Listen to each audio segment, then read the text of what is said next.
The forbidden signal Captain Lokar's secondary eyes twitched as the navigation console erupted in warnings. Red symbols, ancient, practically archaic, flooded the holographic display, each one screaming the same message in 17 different galactic languages. Restricted zone. Quarantine enforced. No entry by council decree. 3.847. Kess. How did we drift this far off course? Lokar's mandibles clicked in irritation, his cerulean exoskeleton reflecting the crimson emergency lights. His navigator, a four-armed Quellan female, frantically adjusted her station. Captain, the gravitational anomaly pulled us in before I could compensate. This sector isn't on any updated charts. It's listed as void space, marked for deletion from standard navigation databases over 2 centuries ago. Lokar studied the readout. The sector identifier was there, buried beneath layers of bureaucratic obscurity. Sector 7 Theta. Former designation, Human Expansion Zone 12.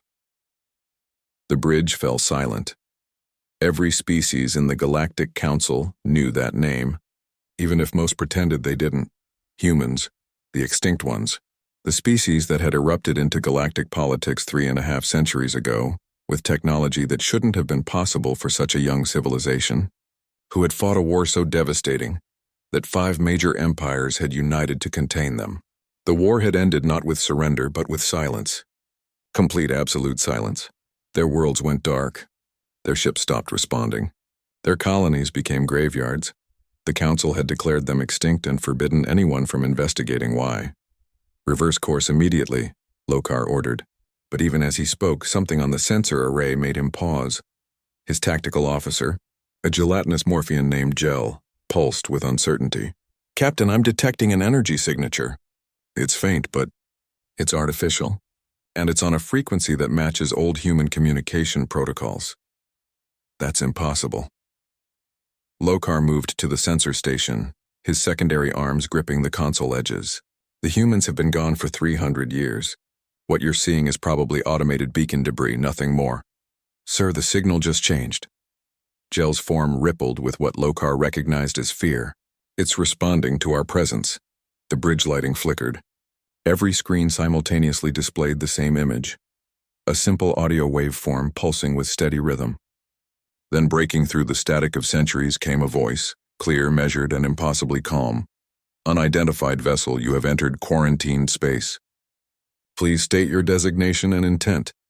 The voice spoke in perfect galactic standard, with an accent that existed in historical archives but hadn't been heard in living memory. Human Lokar's breathing spiracles flared. His crew looked to him, waiting. 300 years. The humans were supposed to be dead.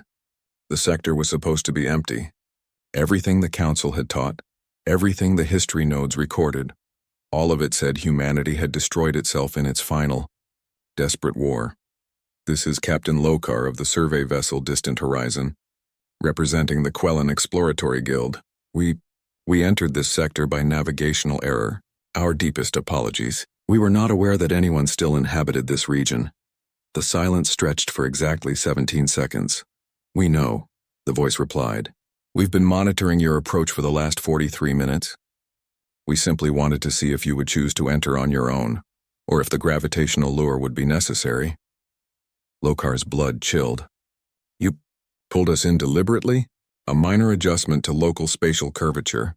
No damage to your vessel, Captain. Think of it as an invitation.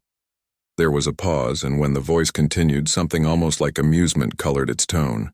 You're the first visitors we've had in a very long time. It seemed appropriate to be welcoming. Who are you? My designation is Rain. I'm what you might call a caretaker. I've been waiting here along with others for quite some time, waiting for the galaxy to either forget about us completely or remember why they should fear us. I suspect you're about to help us determine which has occurred. On the main view screen, something emerged from the asteroid field ahead, something massive, angular, and covered in the geometric precision that only human engineering possessed. It wasn't a station. It wasn't even a ship in the traditional sense. It was a construct kilometers across, its surface a patchwork of defensive grids, manufacturing arrays, and weapon systems that looked functional despite 3 centuries of supposed abandonment. And lights were coming online across its surface, section by section like a city awakening from hibernation. Captain Lokar, Rain's voice continued, now joined by additional signatures appearing on sensors. Hundreds of them. Thousands. Each one representing something dormant now stirring to life. Welcome to Haven Station. Before we proceed, I should inform you of something the Galactic Council chose to omit from your history files. Humans weren't destroyed in the war. We were contained, yes. Isolated, certainly, but destroyed. The construct's forward observation ports lit up, revealing massive windows behind which movement, human movement, could be detected. We simply decided to sleep while the galaxy learned to appreciate peace. And now that you've arrived, I think it's time we discuss what happens when humans wake up. Lokar reached for the emergency transmission beacon that would alert the Guild, the Council, everyone. His primary hand hovered over the activation switch. I wouldn't recommend that, Captain, Rain said softly. Not because we'd stop you, we wouldn't, but because you'll want to hear what I have to say before you start a panic. After all, your Guild sent you here seeking salvage and discoveries. I'm prepared to offer you something far more valuable. The truth about what really happened 300 years ago. The truth about why your council has spent centuries making certain no one ever came looking for us. And what would that truth cost me? Nothing but your time and attention, Captain. Listen to my story. When I'm finished, you'll be free to leave. Free to report everything you've seen, free to tell the galaxy that humans still exist. But I promise you this. By the time I'm done speaking, you'll understand exactly why they've been so desperate to forget us, and why despite every logical reason to fear us, they were wise to let us rest. The construct's docking bay opened, revealing a berth perfectly sized for the distant horizon. Your choice, Captain. Dock and learn the truth, or flee and wonder for the rest of your life what you might have discovered. But know this, we've been patient for 3 centuries. We can be patient a little longer. The galaxy, however, may not have that luxury anymore. Lokar looked at his crew. Every one of them stared back, waiting for his decision. Behind them, in the forbidden depths of human space, ancient machines continued to wake, their purposes unknown, their capabilities beyond estimation. He made his choice. Helm, take us in. The caretaker's tale. The docking sequence was flawless, which unsettled Lokar more than any malfunction could have. 300 years of abandonment, and yet the magnetic clamps engaged with precision. The atmospheric seals formed perfectly, and the airlock cycled with the efficiency of a system maintained. Yesterday, rather than centuries ago, Rain was waiting, for them on the other side. She was tall, nearly 2 meters, with the lean build of someone who lived in variable gravity. Her skin carried the pale quality of those who spent limited time under natural sunlight, and her eyes were dark, almost black, with an intensity that suggested she saw more than visible spectrum light. She wore simple clothing, practical and unadorned, but what struck Lokar most was her stillness. She didn't shift her weight, didn't make unconscious gestures. Every movement was deliberate, economical, purposeful. Captain Lokar. She extended her hand in the ancient human gesture of greeting. Thank you for trusting us enough to dock. I know it wasn't an easy decision. Lokar touched her hand briefly, noting the temperature, cooler than he'd expected, and the strength in her grip. You gave me little choice, Rain. Your gravitational manipulation made that clear. No. Rain's expression didn't change. We gave you a nudge, Captain. The choice to dock, to listen, to stay, that's entirely yours. We don't compel. That's one of the things that made humans different. And one of the things that made us dangerous. She gestured down the corridor, its walls lined with panels that displayed flowing data streams in human script, a language that still existed in galactic archives, but hadn't been spoken as a primary tongue in living memory. Walk with me. What I need to show you can't be summarized in a conversation. You need to see the context, the progression, the why of what we did. They followed her deeper into Haven Station. Lokar's crew remained close, their various sensory organs taking in everything. The station was active, not just powered, but inhabited. They passed other humans, perhaps 24, each one stopping their tasks to observe the alien visitors with expressions ranging from curiosity to something that looked like carefully controlled anticipation. How many of you are here? Kess asked, her vocal harmonics betraying nervousness. On this station? 217. In this sector? Approximately 43,000 spread across 17 similar facilities. Rain's tone remained conversational, as if discussing a minor census figure rather than the survival of a supposedly extinct species. We're what remained after the war. The volunteers, the ones who chose to stay behind while the rest of humanity executed the long sleep. She led them into a vast chamber, an amphitheater of sorts, its center dominated by a holographic projector of a scale Lokar had only seen in council chambers.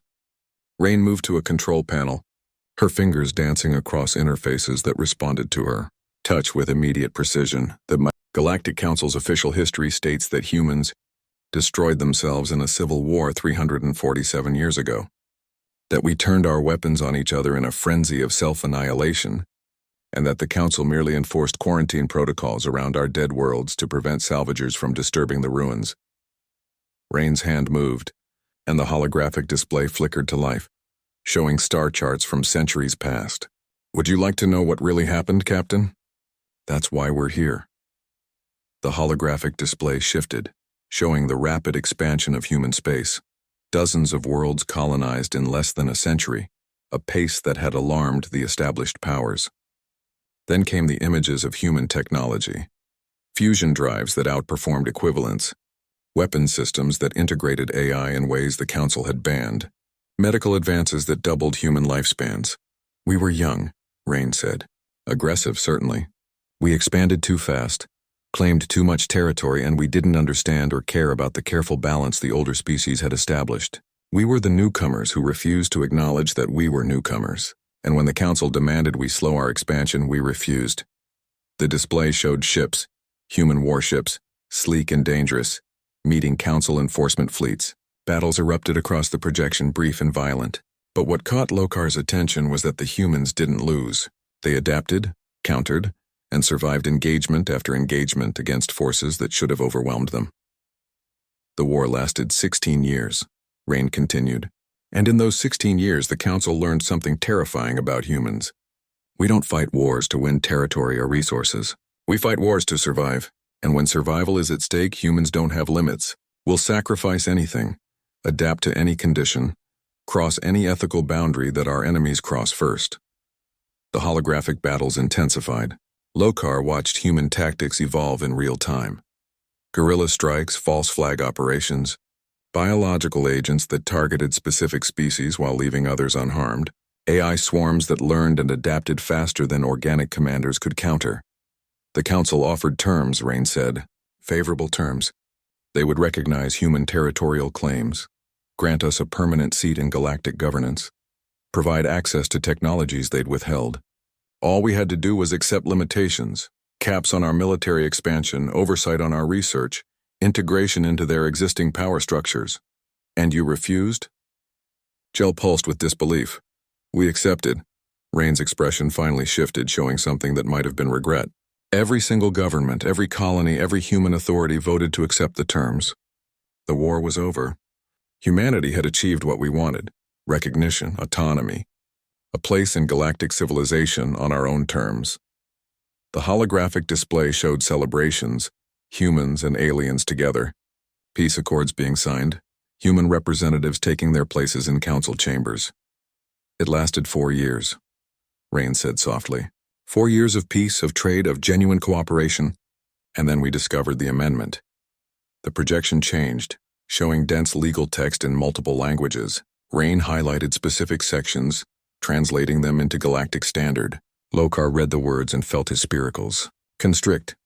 Subject species demonstrating rapid technological advancement incompatible with Council stability protocols shall be subject to genetic, regulatory oversight, including but not limited to mandatory reproductive licensing, intelligence sealing enforcement, creativity suppression treatments. They were going to domesticate us, Rain said, her voice carrying no anger, only a flat certainty that was somehow more chilling. They'd done it before to 3 other species that had emerged too quickly, too dangerously. The Vryn hives reduced to agricultural labor, the Cathani collective, their technological innovation suppressed through genetic modification until they forgot they'd ever reached for the stars. The Council had learned that young, aggressive species either needed to be integrated slowly over millennia or neutered before they could threaten the established order. That's, Kess started, then stopped, unable to finish. That's pragmatic, Rain said. From their perspective, they were protecting galactic stability. A species like humanity, with our adaptability and our refusal to accept limitations, would eventually destabilize everything they'd built over tens of thousands of years. Better to diminish us gradually, turn us into something manageable, than risk another war they might not win. The holographic display showed human colonies, peaceful, productive, integrated into galactic commerce, and then one by one they began to go dark. We had a choice, Rain continued. We could fight, start the war again, knowing that this time the Council would unite completely against us. We could submit, accept the treatments, and watch our children become something less than human. Or, she paused, her dark eyes meeting Lokar's. We could do what no species had ever done before. We could disappear. The long sleep, Lokar whispered. Every human colony, every station, every ship, they all went dark on the same day, coordinated across light years, timed to the second. We'd spent those 4 years of peace preparing, building hidden facilities like this one, perfecting stasis technology, creating automated systems that could maintain our infrastructure for centuries, and most importantly, we'd planted a story. The projection showed the Council's response, investigation fleets arriving at silent human worlds, finding evidence of civil war, biological contamination, self-destructive conflict. Carefully staged evidence. We faked our own extinction, Rain said.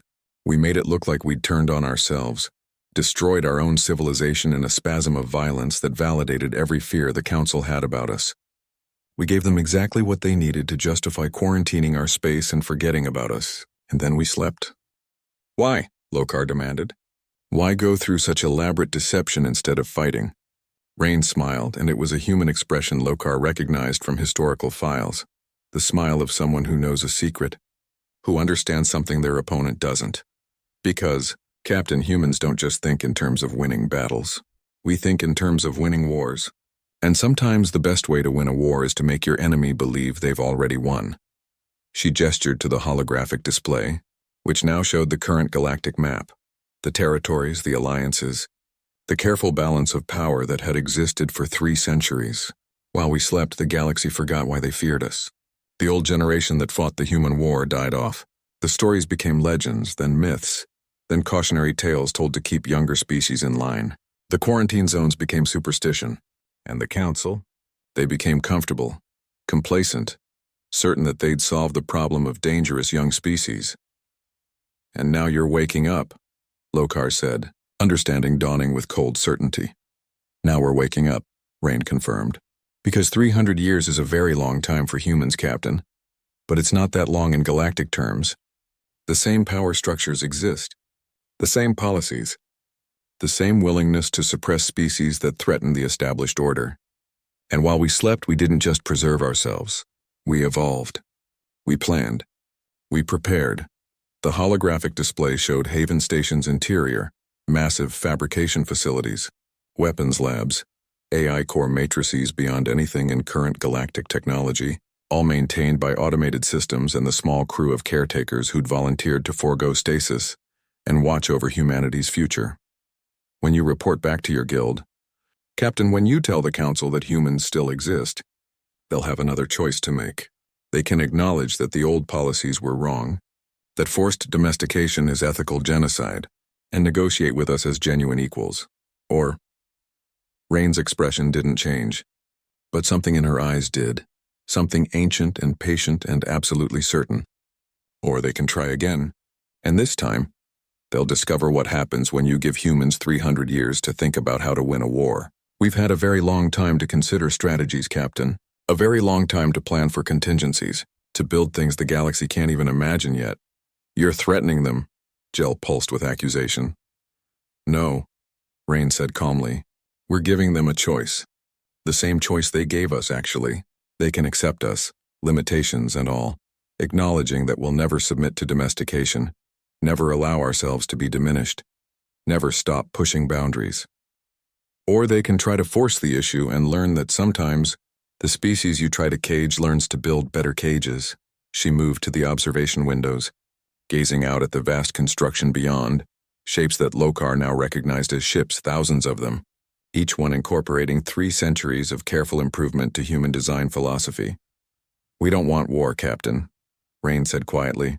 We've had enough of war. What we want is recognition, not of our territory, not of our rights as defined by council law, but recognition of a simple truth. Humans can't be domesticated. We can be allied with, traded with, befriended, even loved, but we can't be tamed. We're the species that would rather fake our own extinction and sleep for centuries than accept diminishment. We're the species that plans not in years or decades, but in generations. We're the species that, when faced with an impossible situation, creates entirely new solutions that no one else considered possible. She turned back to Lokar. So take your ship, Captain. Return to your guild, to the council, to whoever needs to hear this message. Tell them humans are awake. Tell them we remember everything. Tell them we've been waiting and planning and preparing. And tell them that this time we'd very much prefer to be friends. Because the alternative... Rain gestured to the fleet beyond the windows, to the facilities, to the technologies that hummed with patient readiness. The alternative is that the galaxy discovers what humans become when we have centuries to perfect the art of not being forgotten. Lokar stood in silence, his multiple thought processes trying to comprehend what he'd learned, an entire species faking extinction, sleeping through centuries just to avoid submission, planning even in stasis for a future confrontation that might never come, or might come tomorrow. The council will be afraid, he said finally. Good, Rain replied. Fear is honest. Fear means they understand what's at stake. What we need isn't their trust, Captain, it's their respect. And sometimes respect and fear wear the same face. She walked them back to the docking bay where the distant horizon waited. At the airlock, Rain extended her hand again. Thank you for listening, Captain Lokar. You've been the first voice from the galaxy we've heard in 3 centuries. I hope you'll help ensure you're not the last voice we exchange with them peacefully. Lokar took her hand, noting again its strength, its coolness, its absolute steadiness. What happens now? Rain smiled. Now? Now you decide what story to tell. And we wait to see if the galaxy has learned anything in 300 years. If they haven't, she glanced back at the station, at the humans moving through it with purpose and patience. Then we'll teach them, one way or another. The choice the galaxy must make. The emergency session of the Galactic Council had been called within hours of the distant horizon emerging from quarantine space. Lokar stood before the assembled representatives, over 400 species, each one now aware that the greatest mistake in galactic history had been assuming humanity's silence meant humanity's death. They're alive, Lokar said, his voice carrying through the chamber's acoustic systems. All of them. Or rather, enough of them. They've been in stasis, preserved in facilities scattered throughout their former territory, and they've left caretakers awake, maintaining their infrastructure, improving their technology and waiting. Chancellor Vex, a Tyrellian whose species had been among those who'd fought the original human war, leaned forward. Waiting for what, Captain? For us to forget, or for us to remember on our own? Lokar activated the holographic recording Rain had given him permission to share, images of Haven Station, of the sleeping millions, of the fleet that waited in darkness. They want to rejoin galactic civilization. They want trade, diplomacy, cooperation. But they will not accept the domestication protocols. They will not submit to genetic modification. They will not allow themselves to be diminished. The chamber erupted in competing voices, fear, anger, curiosity, and calculation all mixing together. Lokar waited for silence, then continued. I spoke with one of their caretakers. She calls herself Rain. She told me their story, showed me their preparations, and gave me a message to deliver. He paused, knowing his next words would shape everything that followed. She said humans don't want war, but they're prepared for it in ways we can't imagine. They've had 300 years to think about strategy, 300 years to develop contingencies, 300 years to plan for every possible response we might make. And she said something else, something I believe we need to understand. What did she say? Another representative asked. She said that humans think in generations, not years, that when they commit to a course of action, they commit completely, regardless of how long it takes to see results. They faked their own extinction and slept for 3 centuries rather than accept terms they considered unacceptable. What species does that? What kind of patience does that require? Chancellor Vex's expression darkened. The kind of patience that makes them even more dangerous now than they were before. Or, Lokar said carefully, the kind of patience that makes them capable of being genuine long-term allies. They didn't attack me, Chancellor. They could have. They could have taken my ship, taken my crew, used us as hostages or demonstrations of their capabilities. Instead, they gave us information, let us leave freely, and asked us to deliver a message. They want to talk. And if we refuse? Someone called out. Before Lokar could answer, every display in the chamber simultaneously went dark. The Council's security systems activated immediately, but whatever had taken control of their technology moved faster than their defenses. A single image appeared on every screen. Rain, standing in what appeared to be the command center of Haven Station. "Good afternoon, Galactic Council," she said, her voice clear and calm. "I apologize for the intrusion, but Captain Lokar can only convey so much through secondhand testimony. I thought it appropriate to introduce myself directly." Security forces moved toward the Council chamber exits, but Rain continued speaking as if she had all the time in the universe, which Lokar realized with growing unease. She probably believed she did. "My name is Rain. I'm a caretaker of humanity's remnant, and I'm here to clarify what Captain Lokar has already reported. Humans are alive, we're waking up, and we're prepared to rejoin galactic civilization. But before we take that step, I need you to understand exactly what kind of species you're dealing with."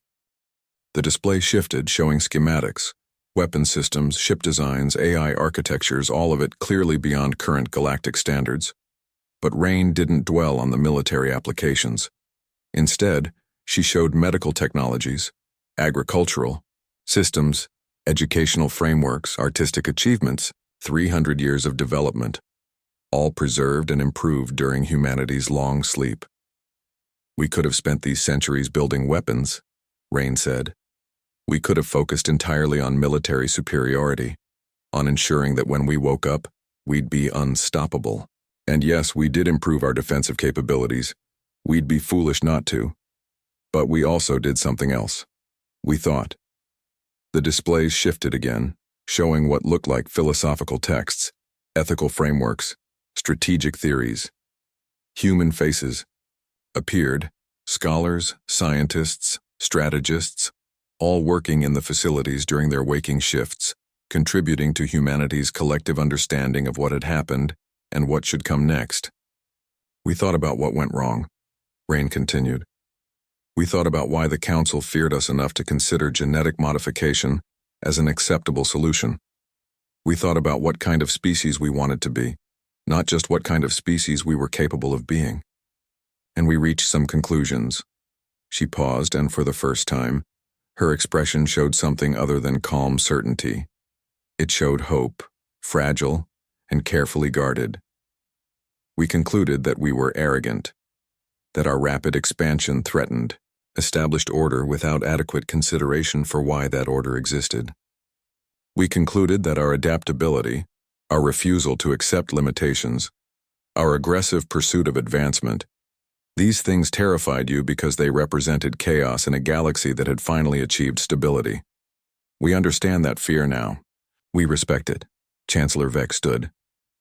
"And yet you threaten us by hijacking our most secure systems to broadcast this message." "I'm not threatening you, Chancellor," Rain replied.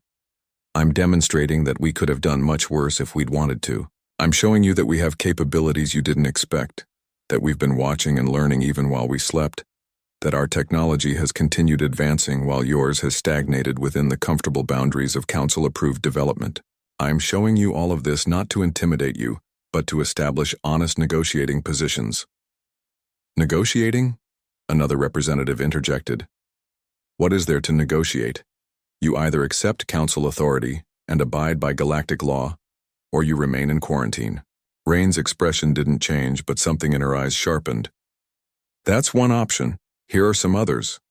Option 1, you recognize humanity as a sovereign civilization with full rights and protections under galactic law. We establish trade agreements, cultural exchanges, and mutual defense pacts, and we all benefit from cooperation. Option 2, you attempt to reimpose quarantine. We resist, and we demonstrate exactly why our ancestors were so difficult to contain. Except this time, we're better prepared, better equipped, and we've had 3 centuries to study every military engagement in your databases. Option 3, and this is the one I'd prefer you consider carefully. The displays changed one final time, showing something that took Lokar's breath away.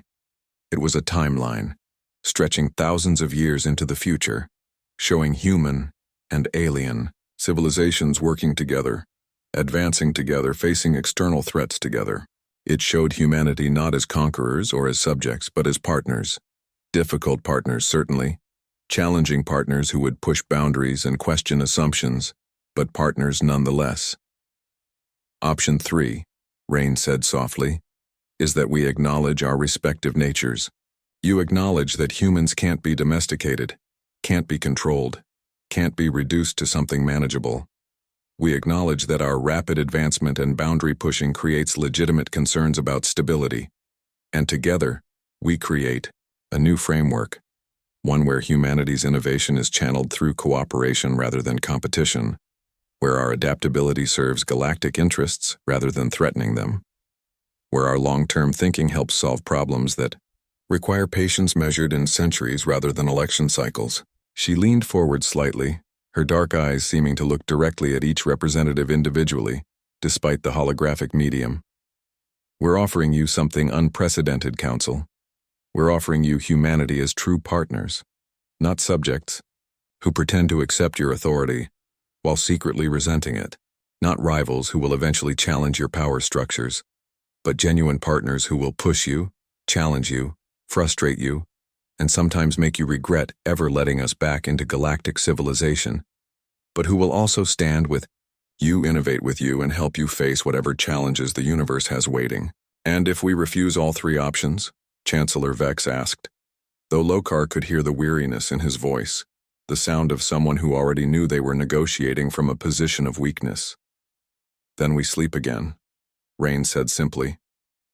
We return to stasis, we wait another few centuries, and we let the galaxy cycle through another generation of leadership. Maybe the next council will be more amenable to cooperation. Maybe they won't. Either way, we can wait. That's what humans do better than any other species you've encountered. We wait. We endure. We survive. And eventually, inevitably, we outlast whatever obstacles stand in our way. The displays flickered, showing images of the stasis facilities.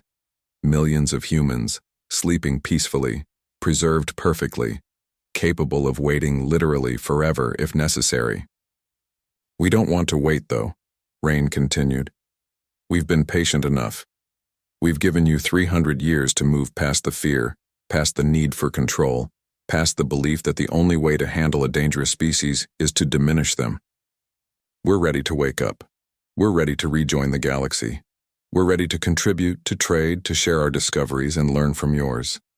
We're ready to be the species we should have been the first time. Thoughtful, cooperative, but still undeniably, uncompromisingly human. She straightened, her posture relaxing slightly.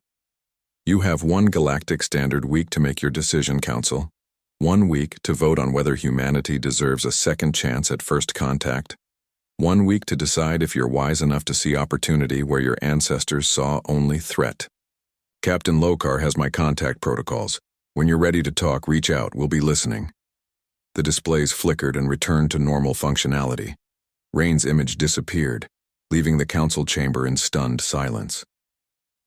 Lokar stood at the podium, aware that every eye in the chamber was now on him. He'd delivered Rain's message. He'd shown them the recordings, the evidence, the impossible truth of humanity's survival and preparation.